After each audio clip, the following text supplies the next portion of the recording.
और नौकरियों पे भी मैं आपको बताऊं कि हज़ारों नौकरियां, 40,000 नौकरी तो सिर्फ हेल्थ डिपार्टमेंट पंजाब ने नौकरी दी है। और उसके बाद जो लोग बाहर गए हैं, तकरीबन 16.5 लाख लोग जो हैं वो पाकिस्तान से बाहर ओवरसीज़ पाकिस्तानीज़ में जो हैं वो गए हैं। इसके साथ मैं आपको बाकी तमाम महकमों से नौकरियों की लिस्ट दे के दूंगा।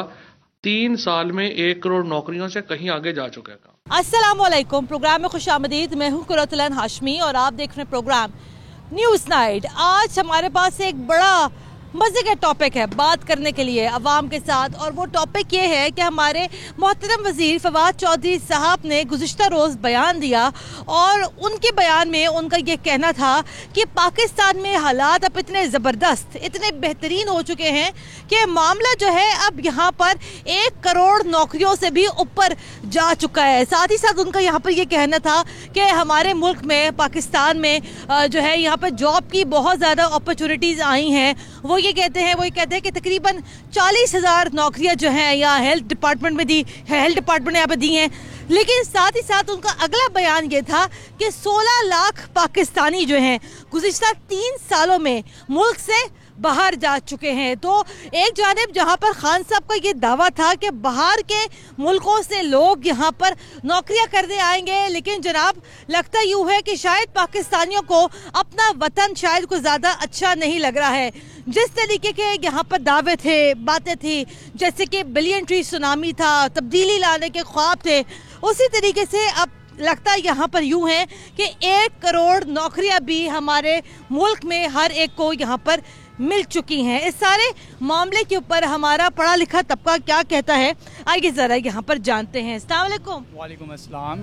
मैं अभी आते हुए पढ़ भी रही थी और पढ़ने में मुझे ये यहाँ पर ये पता चला कि हमारे मुल्क में जो बेरोज़गारी की जो शरह है 2021 में तकरीबन 65 लाख से लेकर 70 लाख अफराद हैं जो कि बेरोज़गार हैं, जिसके अंदर 20 से जो 24 साल की उम्र का जो तबका है, यानी जो हमारा जो नौजवान है उसके पास यहाँ पर नौकरी नहीं है, चाहे प्राइवेट हो चाहे गवर्नमेंट हो। आपको क्या लगता है, क्या सोच के फवाद चौधरी साहब ने ये बयान दे दिया है? मैं तो यही कहूँगा कि 1 करोड़ नौकरियाँ देने के बजाय उन्होंने 1 करोड़ नौकरियाँ लोगों से ले ली हैं वापस। क्योंकि पाकिस्तान में तो मैं आने वाले सालों में भी ये देख नहीं रहा कि हमें जॉब्स मिलेंगी। हम स्टडी कर रहे होते हैं, हमारे टीचर्स हमें कह रहे होते हैं कि बेटा पाकिस्तान में तो इसका स्कोप ही नहीं है। इस चीज़ ऐसा है कि हमें पाकिस्तान में आने वाले सालों में भी कुछ नज़र नहीं आ रहा कि हमें अब ये जॉब्स देंगे, क्योंकि हमें टीचर भी यही मोटिवेट कर रहे हैं कि बेटा आपने बाहर का सोचो, बाहर का सोचो, पाकिस्तान में कुछ भी नहीं है इसके लिए ये वो। मैं तो नहीं समझता कि फवाद चौधरी का ये बयान ठीक है। आप जैसे कि भी आप मुझे पहले बता रहे थे, आप होटल मैनेजमेंट का आप कोर्स कर रहे हो, होटल मैनेजमेंट की आप क्या जॉब्स देखते हो पाकिस्तान में? होटल मैनेजमेंट की है ही नहीं, यहाँ पे स्कोप ही नहीं है, ख़त्म हो गया है यहाँ होटल मैनेजमेंट का। मैं समझता हूँ कि ये कुछ भी नहीं रहा पाकिस्तान में। तो आप क्या करोगे जब आपकी डिग्री कंप्लीट हो जाएगी, उसके बाद फिर आप क्या करोगे? मैंने तो यही प्लान बनाया है कि डिग्री करके मैंने तो यहाँ इंटर्नशिप भी नहीं करनी, मैंने तो इंटर्नशिप भी बाहर जाके लेनी है। तो इतना मायूस क्यों आप बेटा पाकिस्तान से? पाकिस्तान में ना स्कोप है, बाहर जाते हैं इंटर्नशिप करते हैं, वो उसकी भी हमें पे देते हैं। यहाँ पे आप इंटर्नशिप भी कर रहे हैं, उनके पास कोई पे नहीं है, ऊपर से वो रखते भी नहीं है, इंटर्नशिप भी नहीं रखते वो बच्चों को। इंटर्नशिप भी बच्चों को पीछे पीछे ये वो सीखने का मौका ही नहीं दे रहे हैं। वो ये कह रहे थे कि भाई मामला यहाँ 1 करोड़ नौकरियों से भी जो है आगे निकल चुका है, वो कहाँ पर है ये नौकरियाँ, हमें भी जरा बताओ। वो तो हमें भी नज़र नहीं आ रही है कौन सी नौकरियों की बात कर रहे हैं। मैं तो आपसे पहले भी यही बात की है कि 1 नौकरियाँ दी नहीं है उन्होंने, 1 करोड़ नौकरियां ले ली हैं उन्होंने लोगों से। ठीक है, आगे बढ़ते हैं, आगे बढ़ के मजीद जरा यहाँ गुफ्तगू करते हैं। चाचा जी अस्सलाम वालेकुम। क्या हाल है आपका? ठीक ठाक जी। चाचा जी वो कह रहे थे कि नौकरियां मिल रही हैं, कह रहे वो कहते हैं कि नौकरियां ये आप ईंट पुट्टे नीचे नौकरी है, ऐसे हो रहा है। नहीं जी, नौकरियां मिल रही हैं तो फिर कितने मिल रही हैं? किस कौन सी जगहों में नौकरियां दे रहे हैं? नहीं, वो कौन सी जगहों है, उस जगह से असी भी अपने बच्चों को लेके जाइए। सब फराड है जी, सब झूठ है जी, कोई नौकरी नहीं मिल रही। गरीब आदमी जरा दिन ब दिन गरीब हो रहा है। गरीब आदमी को किसी हुक्मरान ने जाके पूछा है भाई गरीब आदमी के घर आटा है या नहीं है? आई दिहाड़ी जना रोज जरा ना हर चीज़ की महंगाई तो महंगाई हो रही है। जो आपके बच्चे कितना पढ़े लिखे? मेरे बच्चे जी 2 पढ़े हुए हैं। कितना पढ़े? मैट्रिक। की है। नौकरियां नहीं मिल रही, कई जगह से जाके धक्के खाए भी नौकरियां मेरे बच्चों ने मिल जावन, वो कहते नहीं साढ़े को करंसी ही नहीं है। हाल तो कोई सी आईया ही नहीं हैं जो आवन गया तो थोड़े बच्चों को नौकरियां मिलन गया। फिर भी बात सुने ना, फिर ये जो कल कह रहे थे यहाँ पर कि 40,000 नौकरियां दी यहाँ लोगों को हेल्थ डिपार्टमेंट में, यहाँ दी वहाँ दी, वो ये कह रहे थे कि सारे महकमों से हम जरा यहाँ लिस्टें निकलवा के आपको दिखा देंगे। तो बताएंगे नौकरियां अगर आती भी है कोई तो जाती कहाँ पर है फिर ये जी नौकरी किधर से? सिर्फ सारा जो है ना टोपी ड्रामा हो रहा है, सिर्फ टोपी ड्रामा हो रही है, सिर्फ महंगाई तो अलावा और कोई काम नहीं हो रहा। मसलन एक महीने में 4 दफ़ा 5 दफ़ा महंगाई होती है, कदे तेल बढ़ जाता है, कभी आटा बढ़ जाता है, कदे घी बढ़ जाता है, कदे सब्जियां बढ़ जाती हैं। मसलन जो भी आदमी चाचा जी ये कह रहे हैं सब टोपी ड्रामा हो रहा है नौकरियों का, चाहे प्राइवेट जॉब हो चाहे गवर्नमेंट जॉब हो, नौकरियां बकौल यहाँ पर लोगों के नौकरियां नहीं है। मैं खुद अपनी आपको बात बताऊं कि जब से इनकी हुकूमत आई है 3 साल हो गए, मेरे किसी रिश्तेदार को, किसी जानने वाले को, किसी दोस्त को, किसी भी बंदे को जो है कोई सरकारी नौकरी नहीं मिली। तो ये जो फवाद चौधरी साहब ने कल जो दावा कर दिया है वो ये कह रहे थे कि मामला तो 1 करोड़ नौकरियों से भी ऊपर चला गया है। वो 1 करोड़ नौकरियां कहाँ मिली हैं, किसको मिली हैं? मतलब कोई पाकिस्तान में कोई इकोनॉमिक कोई बूम आ गया, हुआ क्या ये भाई? ये ऐसा ही है। देखें जो उनके जो अपने हैं उनको उन्होंने नौकरियां दी होंगी, जो हम जैसे गरीब लोग हैं हमें तो नौकरी किसी को नहीं मिली। मेरे इतने माशाल्लाह इतना बड़ा ख़ानदान है, हमें तो किसी को नौकरी नहीं मिली, ना किसी जानने वाले को, ना किसी यार दोस्त को, हमें तो किसी को कोई नौकरी नहीं मिली। दावा करते हैं जी नौकरियाँ देंगे, लेकिन सब झूठ है, टोपी ड्रामा है। नहीं तो आपको ये लगता है जैसे कि ये ऐसा होता है और ऐसा मैंने सुना भी होता है कि कोई सरकारी नौकरी आई तो जी हमारे हल्के का वो फलाना बच्चा है, वो हमारा फलाना रिश्तेदार है, उसको नौकरी जानी है, ऐसा होता है? देखिए जी बात पता है कि जब कोई नौकरियाँ आती है ना, गरीब आदमी नहीं लग सकता, उसके पास एजुकेशन भी होती है, नहीं लग सकता। क्यों? या तो उसके पास सिफारिश हो या उसके पास इतना पैसा हो कि वो पैसा दे और नौकरी लगे, या सिफारिश हो, तो दोनों गरीब आदमी के पास तो ना पैसा। आप क्या काम करते हैं? मैं स्टॉल लगाता हूँ। स्टॉल लगाते हैं। स्टॉल से काम वाम सही चल रहा है आपका? शुक्र अल्लाह का। देखे महंगाई इतनी हो गई है, पर इतने जो है ना माल महंगा हो गया, जब कस्टमर को देते हैं तो वो आगे से कहता है यार इतना महंगा आपने किया हुआ, हम क्या करें, हम खुद आगे से परचेजिंग महंगी करते तो फिर हम क्या करें, खुद परेशान है। आई जी प्रोग्राम को आगे बढ़ाते हैं। वही हमारे साथ जो है एक और नौजवान भी यहाँ मौजूद है। भाई अस्सलाम वालेकुम। वालेकुम सलाम जी। ये बताइएगा नौकरी है आपके पास? जी बिल्कुल है। अच्छा ये मुझे बताएं कि ये जो यहाँ पे जो दावा करते हैं, जैसे पीटीआई की गवर्नमेंट का ये मंशूर था कि हम लोग जो है यहाँ पर अवाम को 1 करोड़ नौकरियाँ देंगे। ठीक है। नेवरदलेस ये जो लोग यहाँ पर अपना काम कर रहे हैं इनसे हट के, क्योंकि देखिए हर कोई तो यहाँ पर अपना बिजनेस करने की कैपेसिटी नहीं रखता है, लेकिन स्टिल हम यहाँ देखते हैं कि हमारी यूनिवर्सिटीज़ जो हैं यहाँ पर हर साल जो है लाखों की तादाद में ग्रेजुएट्स आते हैं, लोग बच्चे यहाँ पास आउट करते हैं, लेकिन पास आउट करने के बाद यहाँ पर सबसे बड़ा जो इशू है स्टूडेंट्स के साथ वो ये है कि भाई नौकरी नहीं मिलती। अभी मुझे प्रोग्राम पे अभी मुझे अब एक स्टूडेंट मिला, वो ये कहता है कि मैं अपनी डिग्री कंप्लीट होने के बाद यहाँ पाकिस्तान में इंटर्नशिप भी नहीं करना चाहता। तो इसकी वजह क्या है? नौकरियाँ नहीं है हमारे मुल्क में, लेकिन दूसरी जानिब के लोग दावा करते हैं भाई बहुत नौकरियाँ दे रही।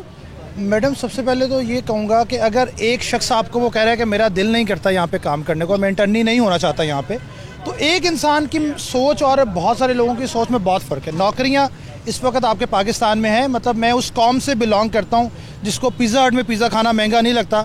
हाँ, बट उसको अपने काम से अपने जेब से कुछ किसी को कुछ देना, किसी से कुछ लेना, वो उसको महंगा लगेगा।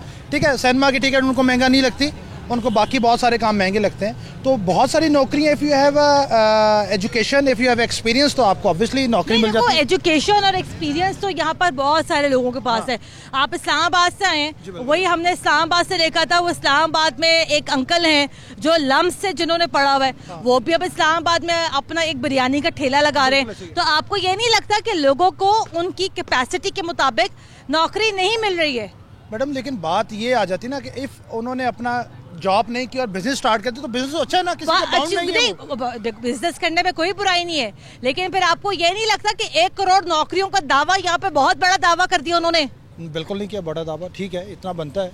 आपको लगता है कि 1 करोड़ नौकरी मिली आवाम को? जी हाँ, मिली होंगी बिल्कुल, पर मिली होंगी? बहुत सारे। आप जॉब कर रही है कि नहीं कर रही? मैं तो भाई गुज़िश्ता 12 साल से जॉब कर रही हूँ। देखो बात देखो भाई, इससे हमारी या आपकी, मेरे कैमरामैन की बात नहीं हो रही है। इंडिविजुअल बात करिए ना, सिर्फ एक बयाने वाले की बात करें, एक लम्स वाले की बात करें। मैं आपको 70 लम्स वाले दिखाऊंगा, they have a very very good opportunities, उनको बहुत अच्छा बिजनेस भी चल रहा है, जॉब भी चल रहा है। हमारे यहाँ जो वो तबका है जिसकी पढ़ाई जो है यहाँ पर चले समहाउ बीए है, जिससे सिंपल यहाँ ग्रेजुएशन किए, हर कोई तो मेरा भाई यहाँ पे लम्स से तो फारिगुल तहसील नहीं है ना। बिल्कुल ठीक है। अगर एक बंदे ने अगर यूनिवर्सिटी ऑफ सरगोदा से तालीम हासिल की है, उसके पास क्या श्योरिटी है उसको नौकरी मिल जाएगी? मैडम श्योरिटी तो आप किसी की भी नहीं कह सकते ना, श्योरिटी तो आप किसी को बंदा पढ़ता क्यों है? आप मुझे बताएं, इफ यू आर ग्रेजुएट, बंदा पढ़ता क्यों है? पढ़ता आप अपने इल्म के लिए पढ़ते हैं, तालीम के लिए पढ़ते हैं, उसके अलावा आप अर्न करने के लिए पढ़ते हैं। अर्न करने के लिए पढ़ते हैं। तो कितने लोग हैं हमारे यहाँ जिनको ये पता चल जाएगा जनाब, अगर मुझे पता हो कि जनाब मुझे पढ़ने के बाद नौकरी नहीं मिलनी तो मैं क्यों पढ़ूंगी? अभी वो लड़का खड़ा है यहाँ पर, इधर आओ बेटा, इससे क्लास 8 तक पढ़ा। जी हाँ बिल्कुल ठीक है ना, इससे क्लास 8 तक पढ़ा। तो क्लास 8 के बाद तुमने पढ़ाई क्यों नहीं की? नौकरी नहीं है, कुछ जॉब नहीं है। तो देखें जॉब कोई नहीं देता ना। क्लास से ये डिसाइड कर लिया था नौकरी नहीं मिलनी। मेरे बड़े भाई ने बीए किया हुआ है, उसको नौकरी नहीं मिल रही। नौकरी है ही नहीं है। जो कहाँ नहीं है नौकरी? कहीं भी नहीं है नौकरी। अप्लाई करें, नौकरी है नहीं मेरे भाई। जो पहले वाले हैं उनको मिले या वो छोड़ के या अगले को दे। नौकरी है नहीं पाकिस्तान में, क्या करें? लेकिन ऐसा नहीं है कि बिल्कुल नौकरी नहीं है। मैं सिर्फ ये कह रही थी, ये जो बयान है फवाद चौधरी साहब का, आपको लगता है ये बयान यहाँ पर 1 करोड़ नौकरी का कितना दुरुस्त है? नहीं दुरुस्त है, कुछ भी नहीं है इधर। कुछ भी नहीं भाई, इधर आओ। क्या काम करते हो आप? कोई जॉब शॉप करने का कभी सोचा या काम ठीक है अपना काम करने का सोचा है, मेहनत मुशक्कत भी करते हैं, लेकिन फिलहाल वो चीज़ नहीं बनती जो बनाना चाह रहे हैं हम। क्या बनाना चाह रहे हो? अपना यानी अपना करना चाह रहे हैं हम। ठीक है, लेकिन मेहनत मुशक्कत करके इतना ही होता है कि जो आपने अपना घर पूरा करना है उससे ज्यादा आप नहीं कर सकते। ठीक है, इन्होंने तो दावा ये किया था जनाब, बहुत नौकरी आ जाएंगी, घर मिलेंगे लोगों को। ना घर मिले हैं, ना ही कोई जॉब मिली। आप गली मोहल्लों में जाके देख लें, लड़के वैसे बैठे हैं जिन्होंने FA भी किया हुआ है, BA भी किया हुआ है, लेकिन कोई चक्कर नहीं है। उन्होंने रिप्लाई भी किया है। ठीक है, कितना उन्होंने किया है जाके आप खुद देख सकते हैं। ठीक है, इससे नौकरियां, ये जो 1 करोड़ नौकरियां जो इन्होंने देने का जो दावा किया है, ये फिर नौकरियां कहाँ चली गई? आसमान खा गया नौकरियां, जमीन निकल गया नौकरियां, किसको चली गई ये नौकरियां भैया? यही आप आवाम से पूछ ले, जो गरीब आवाम गली मोहल्लों में बैठी हुई है, उनसे आपको सब पता चल जाएगा। उनसे पता चल जाएगा, बिल्कुल। चले, आपको लगता है बगैर सोर्स की नौकरी मिल जाती है? नहीं मिलती। चले जनाब, और एक पर्सनल एक्सपीरियंस आपको बता दूं कि एक पर्सनल एक्सपीरियंस भाई आपको बता रही हूँ। पर्सनल एक्सपीरियंस ये है, एक जानने वाले ने जो है एक बड़े स्टीम्ड गवर्नमेंट इदारे में जो है नौकरी का कहा, लेकिन जनाब वो पूरा उन्होंने प्रोसीजर फॉलो किया। उन्होंने ऑनलाइन पोर्टल पे जाके अपनी जो है CV जमा कराई, अपने उन्होंने वाले का कवाइफ जमा करवाए, हर चीज़ हुई, लेकिन जनाब आखिर में नौकरी किसको मिली? जनाब उनके हल्के का कोई भांजा था, भतीजा था, नौकरी जनाब उसको जाके मिल गई। ये सरकारी नौकरी का हाल है। तो जनाब ये मेरिट कहाँ पर है? रिवाज बनाने वाले कौन है सरकारी नौकरी के? 3 साल के अंदर रिवाज नहीं बनते। रिवाज बनने में इट्स टेक सम टाइम। रिवाज बनने में सब टेक सम टाइम, लेकिन जनाब रिवाज को बदलने में भी 3 साल का अरसा बहुत होता है। और ये जो नौकरी, और जो मैं बता रही हूँ, जो मैं ये बात जो कर रही हूँ आपको कि जनाब फलाने MNA MPA मिनिस्टर सेक्रेटरी के भांजे भतीजों को जो नौकरी देने का रिवाज है, अगर आप लोग ये समझते थे कि आप लोग जो है कुछ आप लोग लाइन से हट के काम करेंगे और आप लोग जो है यहाँ पे मेरिट को प्रमोट करेंगे, अनफॉर्चुनेटली आपके दौरे हुकूमत में भी ऐसा कुछ नहीं हुआ है। ब्रेक लेनी है, ब्रेक के बाद दोबारा हाजिर होते हैं, हमारे साथ रहेगा।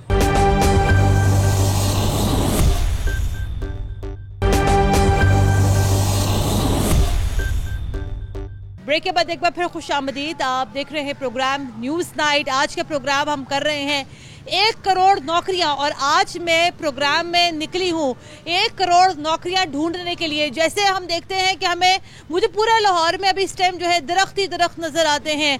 बिलियन ट्री का यहाँ सुनामी आया हुआ है। और देखें माशाल्लाह, देखें घी की कीमत 150 रुपये हो गई है, आटा 50 रुपये किलो है, चीनी यहाँ 60 रुपये किलो है। वाह जी वाह, क्या ही कहने हैं, मज़े आ रहे हैं हमें यहाँ पर नए पाकिस्तान में। तो 1 करोड़ नौकरियों की हम ज़रा यहाँ बात कर रहे हैं। और मेरे साथ अभी जो है, अभी मैं टाउनशिप के इलाके में मौजूद हूँ और गुजरते गुजरते मेरी ज़रा यहाँ पर नज़र पड़ी तो पहले जब शादी ब्याह होते थे तो इस तरह के जो बैंड मास्टर वाले होते हैं इनकी बड़ी कदर होती थी। ये लोग आगे आगे होते थे, दूल्हा इनके पीछे पीछे होता था। तो जनाब इनका काम यहाँ कितना मुतासिर हुआ है, ये लोग यहाँ पर कितना खुश हैं नाखुश हैं, आइए ज़रा यहाँ पर जानते हैं। अस्सलाम वालेकुम। वालेकुम सलाम। क्या हाल है आपका? अल्हम्दुलिल्लाह ठीक। क्या चल रहा है आजकल रेट ये शादियों में जाने के लिए? ये बिल्कुल हम देख लेते हैं और बजा लेते हैं बस, और सुकून कर लेते हैं और सो जाते हैं। अच्छा। भूखे ही क्योंकि इतनी महंगाई हो चुकी है तो क्या लोग ये सुनेंगे। कुछ बजाएं, कुछ हमें बताएं, क्या कुछ कहना चाहते हैं आप?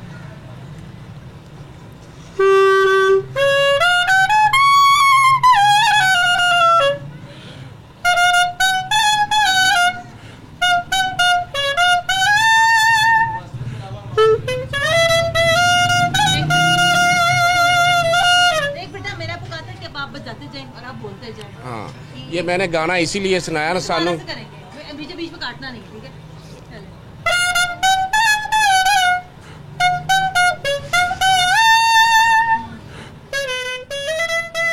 ये किसके लिए बजा रहे हैं आप? ये नई हुकूमत के लिए सोचा दिया दे गया सगाता सुखमाई नाल ले गया, ये रोटी भी हमारी साथ ले गया क्योंकि अब तो हम ऐसे ही सॉन्ग बजाते हैं, क्योंकि हमारी रोटी तो पूरी नहीं होनी, ना रोजी मिल रही है, तो ऐसे ही सॉन्ग हम बजाएंगे। ये सोचा था अभी हुकूमत अच्छी आएगी, नौकरियां भी मिलेंगी और सब कुछ मिलेगा, काम भी बढ़ेंगे, लेकिन हमारी तो रोटी रोजी बंद होगी, तो हम यही गाने सुनाएंगे, सोचा नहीं दे गया सगाता और आगे क्या आपने कहा? दुखमाही सुखमाई साथ ले गया। और बस अब यही इंतजार में लगे अभी, अब तो खत्म होने वाला, दिवालिया हो जाएगा बहुत जल्दी इंशाल्लाह। तो ये ऐसे हुकूमतें तो नहीं चलती, गरीब को तो रोटी से तल्लक है ना, तो वो भी नहीं पूरी हो रही, बस बैठ कर चले जाते हैं। बाजा किसने सुनना है अब? किसी के पास वैसे ही नहीं है अभी, कुछ शौक से दे हमें। थोड़ा सा बाजा और सुना दे, क्या पता हुकूमत जाग जाए। सुन ले।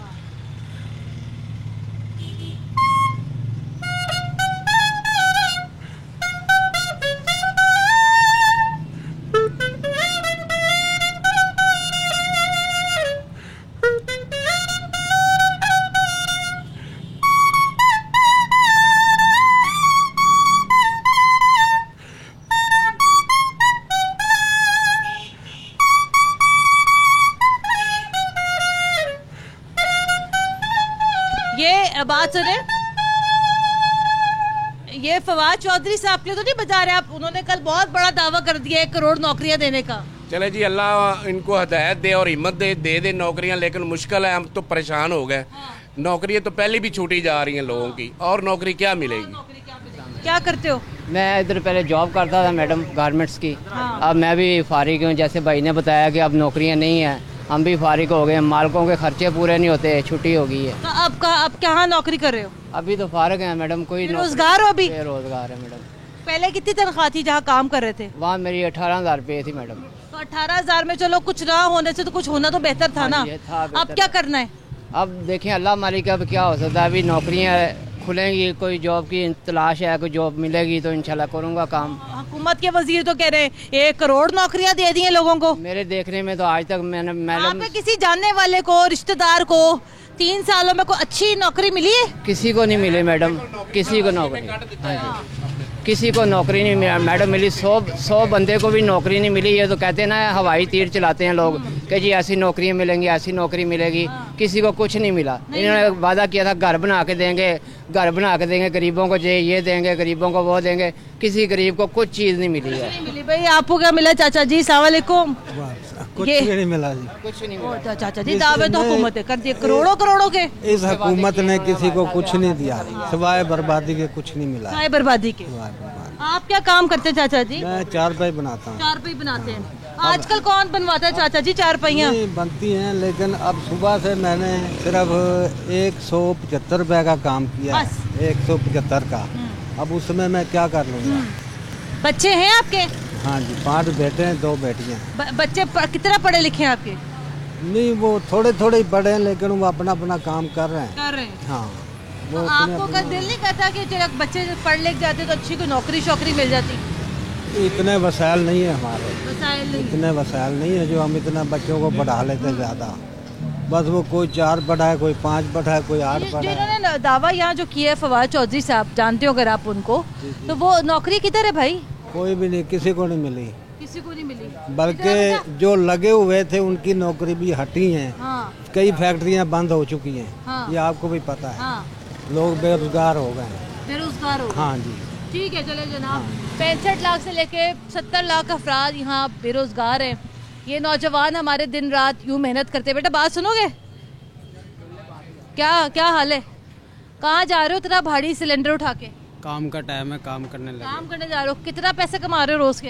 हैं 15-20 लाख कमाई लेते हैं। 15-20 हज़ार कमाई लेते हैं। तो गुजारा हो रहा है सही? हाँ जी। चलो ठीक है मेरा भाई। देखें ये नौजवान या रोजाना इससे मुशक्कत करते हैं। कोई लोग यहाँ पर पत्थर कूट रहे हैं, लोग यहाँ पर बोरियां उठा रहे हैं। 70 लाख अफराद। आलमी मालियाती इदारे, आलमी इदारों की रिपोर्ट्स ये कहती हैं कि पाकिस्तान में बेरोज़गारी की शरह में खौफनाक हद तक यहाँ पर इजाफा हुआ है। तो पता नहीं जनाब ये दावे, ये बातें यहाँ पर कैसे कर ली जाती हैं। तो जैसे हमारा भाई हमें कह रहा था ना, सुख मैया साथ ले गया। ब्रेक ले लेते हैं, ब्रेक के बाद दोबारा हाजिर होते हैं। हमारे साथ रहेगा।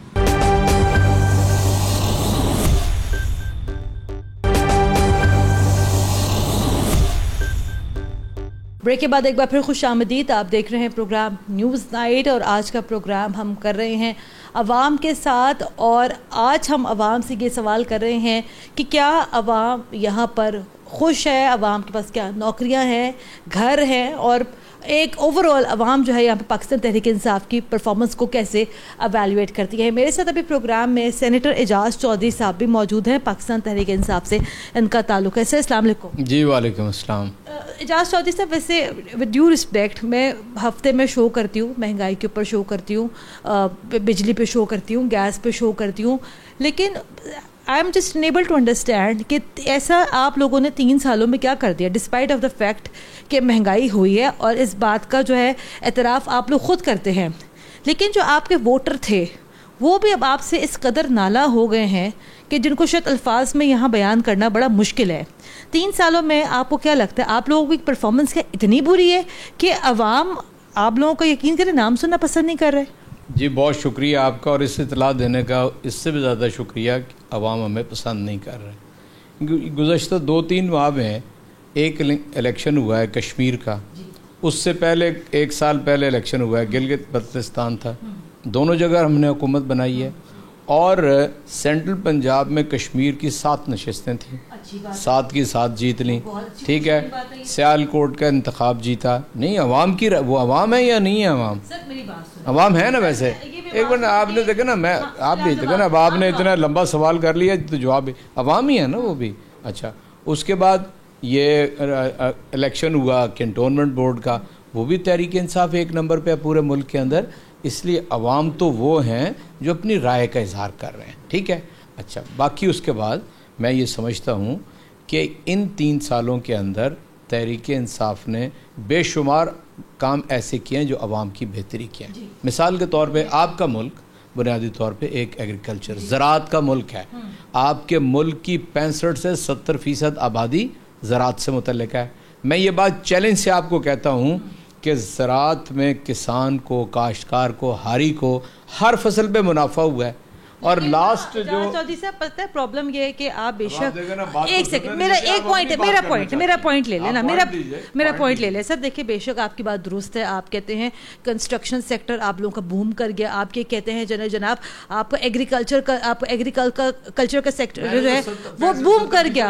आप सर ये कहते हैं आप लोग आपका GDP जो है बूम कर गया, लेकिन सर पता नहीं क्यों ये घी 350 रुपए किलो हो गया है, चीनी 120 रुपए किलो हो गई है। आपने पहले भी आपको मैं बताऊं, अगर आपकी याददाश्त कमज़ोर नहीं है तो 120 रुपए की चीनी जो है ना नवाज शरीफ के दौर में भी बिकी है, ठीक है।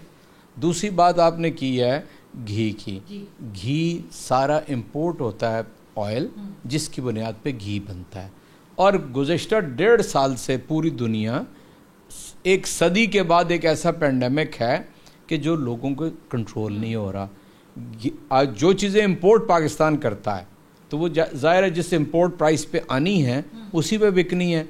ज़ाहिर है तेल हम इंपोर्ट करते हैं, दालें हम इंपोर्ट करते हैं, डीजल हम इंपोर्ट करते हैं, LNG हम इंपोर्ट करते हैं, गंदम उतनी इंपोर्ट करते हैं जितनी फूड सिक्योरिटी के लिए, वरना गंदम जब हमारी हुकूमत से पहले उसका रेट था 1250 रुपया फार्मर के लिए, और हमने कितना किया 1800 रुपया, चुनाचे नहीं 1800। चुनाचे मैं आपसे अर्ज़ करता हूँ कि फार्मर को जो गवर्नमेंट की तरफ से सपोर्ट प्राइस दी गई है उससे उसे मुनाफा हुआ है, गन्ने के काश्तकार को मुनाफा हुआ, उसके अलावा कपास की फसल इस दफ़ा बढ़ी है उसकी भी सपोर्ट प्राइस दी है, उसमें भी उन्हें फ़ायदा हुआ। मजदूरी कर रहा है वो गन्ने का क्या करे, वो कपास का क्या करे, वो गंदम का क्या करे। आपको शायद इल्म नहीं है कि पंजाब के अंदर 84 लाख तो सिर्फ ख़वातीन हैं जो खेत मजदूरी करती हैं, उनकी मजदूरी के अंदर इजाफा हुआ। इसलिए देखो ना, अगर मालूमात आपके पास कम है तो मेरा तो कसूर नहीं है। तो जी मैं बता रहा हूँ कि लेबर जो फार्म लेबर है वो बेहतर हालात में है। अब नहीं, आपकी मालूमात पूरी होती तो आप ये ना कहती। मैं आपको बता रहा हूँ कि जितनी, आप मेरी सुन लें, जितनी फार्म है, जितनी एग्रीकल्चर है, वो उनकी हालत बेहतर हुई है। एक है शहरी ज़िंदगी, उसके अंदर एक वो ज़िंदगी है जिनके ऊपर महंगाई का कोई असर नहीं होता, एक वो लोग हैं तनख्वाहदार तबका है। मैं इत्तेफाक करता हूँ इस बात से, उनकी ज़िंदगी के अंदर मुश्किलात आई हैं। उसके लिए गवर्नमेंट ने क्या किया वो सुन लें। पिछले साल 200 अरब रुपया हमने उस लेवल पे तकसीम किया। कितना? 200 अरब रुपया। इस साल 260 अरब रुपया। पता कितना होता है? इसे अगर एक कौमी असम्बली के हल्के के ऊपर तकसीम करें ना तो तकरीबन 98 करोड़ रुपया बनता है। सर, लोग ये कहते हैं कि पीटीआई के लिए जो सबसे ज़्यादा जो टफ ओपोनेंट जो है वो खुद यहाँ पीटीआई के अपने वो पुराने बयानात हैं जो आप लोगों ने हुकूमत में आने से पहले दिए। मैं आपको बताता हूँ, जो आप बताए ना कि कौन सा बयान हमारे खिलाफ है, आप बताइए। सर खान साहब ये कहते थे जब बिजली महंगी होती है तो उसका मतलब ये होता है कि वो हुक्मरान चोर होता है। अब अवाम जब ये बात करते हैं तो फिर आप लोग, कोई बात नहीं है, अवाम की बात सुनना हमारी जिम्मेदारी है और कभी तल्ख हम नहीं हुए किसी से। हम तो मीडिया से तल्ख नहीं होते, वो जो मर्जी सवाल करते, मेरी कोई मेहरबानी नहीं है, हम सवाल का जवाब देने के लिए तैयार हैं। मैं आपसे अर्ज़ करता हूँ कि मुल्क जिस सूरत हाल में तहरीक इंसाफ की हुकूमत को मिला वो बहुत मसाइल थे उस वक्त। तो जो चीज़ इब्तदाई तौर पे हुकूमत में आने के बाद इल्म में आई वो ये थी कि मुल्क तो डूबा हुआ था। इस वजह संक इकॉनमी जिसके ऊपर कोई तकरीबन $10 बिलियन का कर्ज था, कमर्शियल लोन। लोगों को तो ये नहीं पता, आप तो समझें।